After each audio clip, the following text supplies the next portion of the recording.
Hello everybody, welcome back to another episode in Radiology.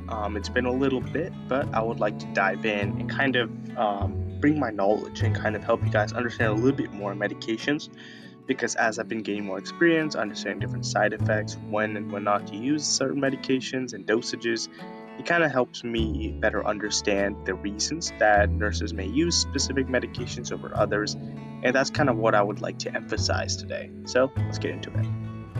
Just like always, we're going to have this diagram over here. Feel free to review that.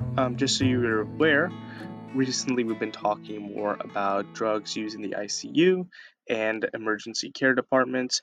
So we're not really going to be tackling into x-rays too much, or radiology for that matter. However, it all comes together in a sense after we discuss all these medications, because we kind of give medications based on x-rays, and I'll kind of elaborate that as the series goes on.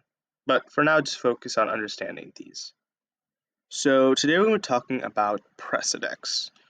I first want to kind of clarify some potential mistakes that I may have made in my previous videos. One of the things that I do want to kind of bring to light, as you will, is that there's many different components of medicines, right? So in an ICU, for example, there's many different things you want to achieve with medications. It could be due to alleviate pain, it could be to sedate somebody, or it could be to paralyze somebody.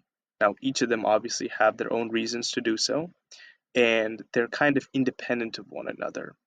So you often find out that you need to run multiple medications at the same time in order to have your objective met. And it could even be two medications performing the same action at different dosages because of various side effects.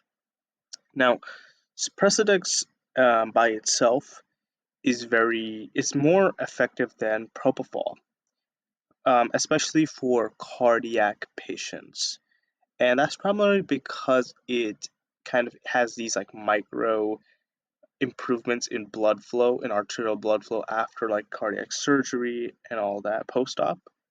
And it's not commonly known why, or not clearly known why it does so. It's a pretty new medicine. Now, as far as, how do I want to say it? As far as use, you mainly want to prioritize giving this to patients who don't suffer kidney issues, because one of the side effects is it kind of over time damages your kidneys, and you don't want to give it to somebody who already has kidney problems to begin with, right? And again, this acts as a sedative. And it also has less delirium than propofol, so it has its own benefits. However, the one drawback to precedex is it's not as effective as propofol. And what happens is, because of that, is that some patients may wake up too early. They might not be heavily sedated enough to kind of prevent them from doing actions that could harm themselves, because obviously they're not aware of different operations that happened while they were asleep. And if there's a foreign object within them, they're going to try and take it out and go back to homeostasis, their normal state. And doing so could be fatally dangerous. So that's kind of why you don't want somebody to be underdosed. Overdosed isn't ideal either, but it's kind of a makes sense. Like, you kind of want to balance the two. So I think that pretty much summarizes precedex. We'll get into some of the other medications in the next few videos, and then we'll wrap it up with a case study introducing how x-rays kind of fit in to the procedures, fit into different medications, and so on. All right, hope you guys have a good one. Bye-bye.